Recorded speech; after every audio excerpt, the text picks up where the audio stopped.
was such a nightmare. Hi A lot of the time, guys. Johnny's fire effects weren't actually Today, CGI, but were instead incredibly we are well going to be integrated playing stock Drop footage. Nail on And so the stock Roblox. footage is that thing where people But take videos I of specific already elements like fire, died, explosions, muzzle so flashes, etc. yeah. And then visual effects This artists can integrate them, video is footage, my outfit now. into the film in order to achieve an effect without the need This for CGI. But to do this for the Human Torch, it wasn't like they were just is pulling my outfit random before. stuff from those big libraries you guy, find this online with like I'm gonna thousands save of this bits of footage. outfit. But instead, they actually went out and crafted these elements for real. For example, when Johnny throws fireballs at the thing, they actually built a literal mortar so that they could genuinely capture an element of a flaming ball being launched through the air. But of course, it's as Johnny gets complete control of his powers and needs to become fully engulfed in flame, where the real technical breakthroughs begin to kick in. As to do so, the visual effects team had to work hand in hand with the creators of the software Maya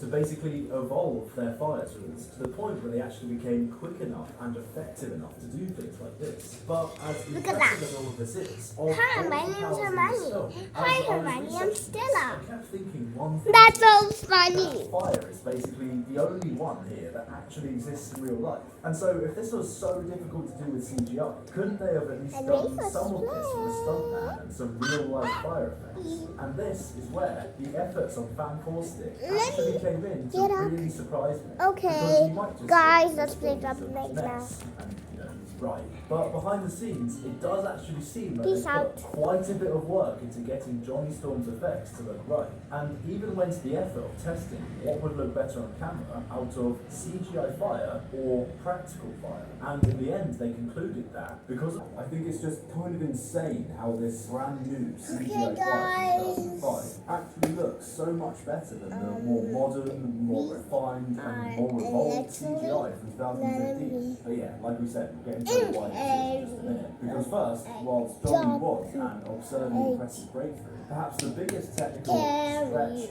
on this film was actually Mr. Fantastic.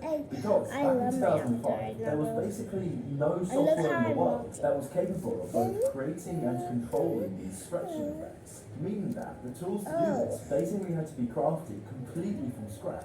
However, much more important than just making sure this stretching effect worked technically was actually keeping it looking realistic. Because the way data exists in CGI land is that you have this stuff called geometry, which is like the computer Lego, which can be molded to form the physical shapes that you see on screen. And then to that geometry, you can map a thing called a texture, which holds all of the actual color and detail information that you see. And so the issue is that these textures are typically one-to-one mapped to the exact shape of that geometry, meaning that if you stretch that geometry, then the texture gets stretched along with it and just breaks, basically. And so this meant that to keep their CGI working, for stuff like the under the door shot where you see them stretch for ages, the visual effects team would literally have to hand paint thousands of different textures on a frame-by-frame you're gonna basis make me so see that my all of outfit Mr. Fantastic's little details deformed correctly, meticulously balancing things like how his paws should stretch so they didn't get silly and stiff, or how his hair should spread out so he didn't look like a chicken leg, or how his stretched This muscles time should we'll be flex playing and contract as he moves Antarctica around with his extended and with the limbs. same And just challenge. basically every step of this character needed ridiculous amounts of logistics to get him to work.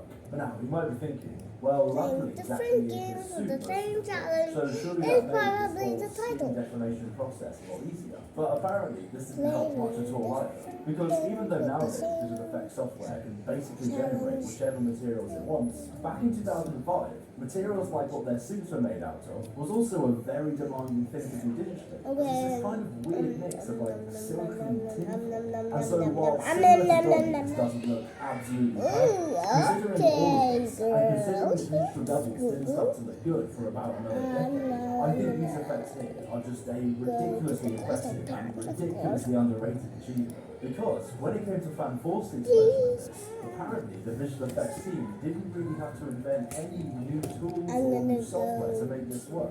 Presumably because so much technical evolution happened between these two films. And so I think this really shows just how new a lot of this technology still was back in 2005. And that's what I really like when you go back and look at these older superhero films. That with it being so new, CGI just wasn't as liberating as it is now. And so all of these films have this really down to the ground feel, where because practical effects needed to be integrated into shots to make them work, nothing really has the opportunity to get out of hand visually and start looking silly. And when I talk about these practical effects, not only do I mean things like massive scenes, things that which I could only assume is literally horrendous, by the way, but I'm also talking about how almost every time someone sent flying across the room, or someone's house made something blow up, or something smashed to bits, it was almost always done for real, and then just later on, all of which must have taken a tremendous amount of planning and set to make sure all of this lines up, but also all of which has really caused this film to have this level of charm, which caused it to age so well. And I think the scene with Brooklyn Bridge really captures this absolute CGI down-to-earth interplay, just absolutely perfect, and shows just how thoughtful this film was.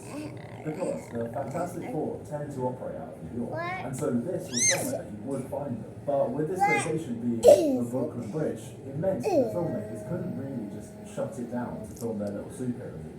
And so, to fake this entire sequence, they actually built a massive 200-foot replica of the bridge and then surrounded that with blue screens so that they could digitally insert the New York skyline around it. And whilst, yeah, to be fair, if you look directly at the background, you can tell that something's a little wrong there. But because so much of the foreground is visible, and because it's actually been shot in this very clever way, where the background actually isn't all that visible, you never really notice just how bad this background is, unless you specifically go looking for it. And this is something that these older movies tended to do a lot. You know, they'd have this very careful mix of practical effects and CGI, and then they constantly switch between the two, so that we as the audience never really know what's going on, and can never really tell what's fake or real. And I just feel this is a really lost art these days. I mean, just compare this bridge scene here to the bridge scene in Black Panther 2. One has all of this passion, detail, beauty, craftsmanship. Rainbow wind blood. That's amazing. And so the quality drop-off is anime, whatever. And so whilst I do appreciate the more bombastic energy these newer films have, the energy of these older superhero films that paved the way has this real sense of charm to it that allows them to still somehow be completely even if their counterparts haven't really aged that well,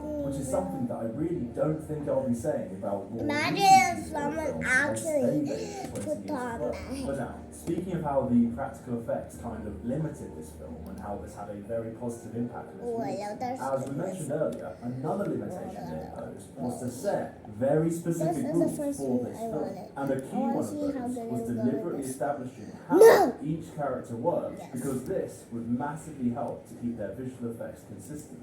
For example, they decided that because this is a happy, upbeat film and not some horror show, looking at you, Fan Four Stick.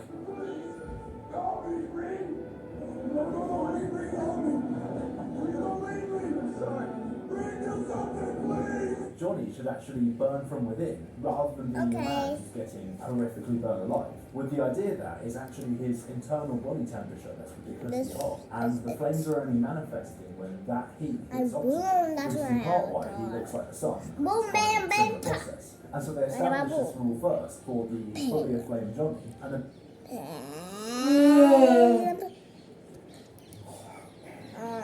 what's wrong, Roger Mama?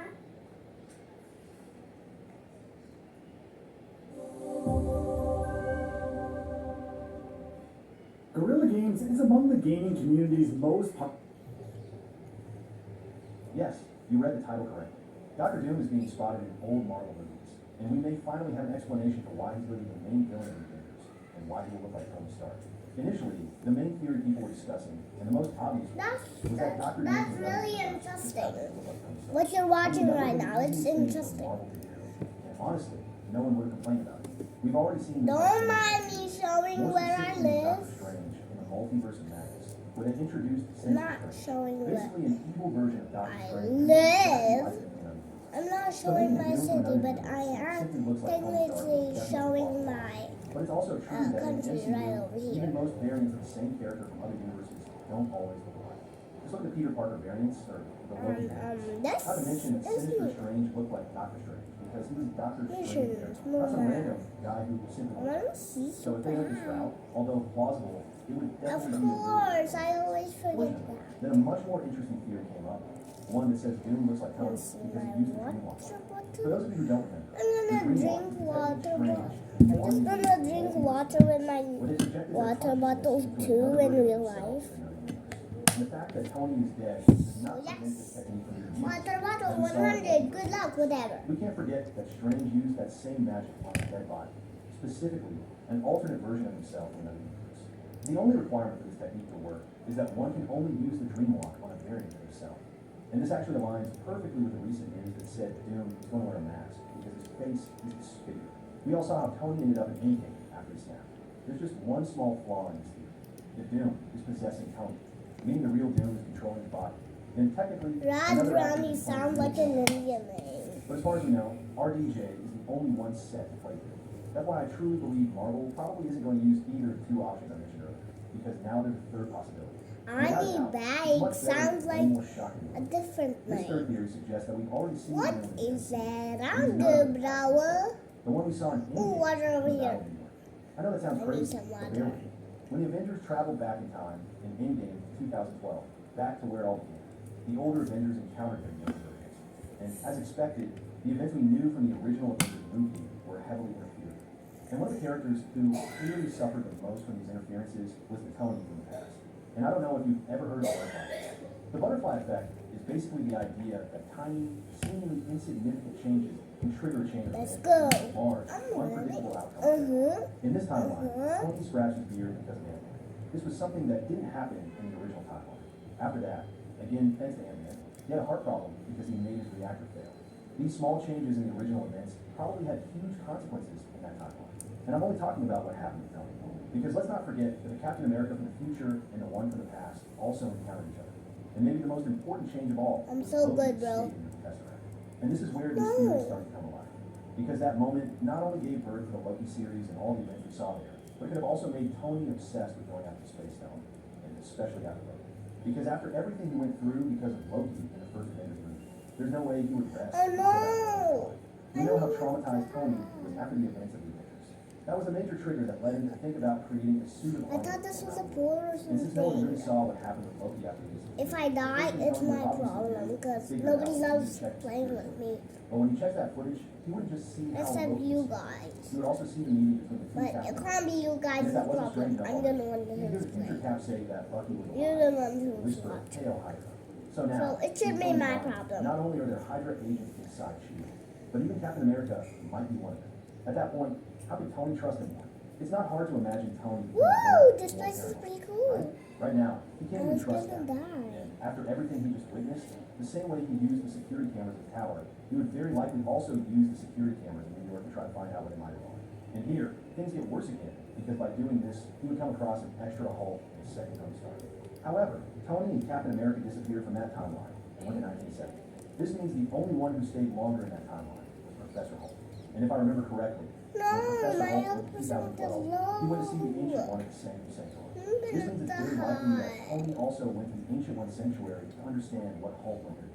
And that would have been the first time he had contact with mystical arts, aka Earth's magic. Right here's another big change. Where am I? Tony in the original timeline only learned about the existence of the mystical arts in Infinity War. The 2012 Tony was still very far from even meeting Doctor Strange. In this way, he discovered magic in the 2012 timeline, would surely make him even What more was paranoid, standing especially on after knowing nothing, that Hulk bro? was there, because half of life in the future was going to be erased, including people close to him. This was precisely the type of thing that would make him go crazy, just like we saw in Age of Ultron. After the nightmare he had where every Avenger dies, it led him to the idea of a suit of armor around the world, and consequently to give life to Ultron. Expedition. Now imagine him knowing that happened for real and not a dream. So it's very likely that happened. He went looking for the Ancient One and ended up wanting to start learning magic to be as prepared as possible for the future big threats he would possibly face. It's not hard to believe that the Ancient One would accept it, since at first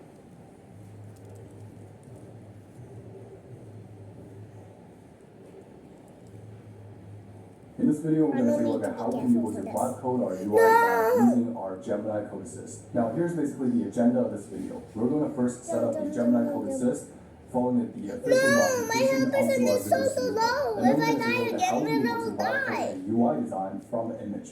And for the image here, we're not going to It create a doesn't UI care. from Figma. I We're have to basically going to die. find UI inspirations or templates from different tools here, which I'll show you in this video. And to improve our productivity for vibe coding UI design, we're also going to introduce the AI version control here. This gives us the flexibility to control the code design versions that's generated by the AI inside of our code editor. And then after we have those tools right here, we're going to iterate on our UI with AI vibe coding. And then here I'm also going to show you a couple tips on how we can be able to write better prompts and also how we can be able to troubleshoot our Gemini API daily request units. You know what? This video ends right over here. Bye, guys. Into a Nest.js fully functional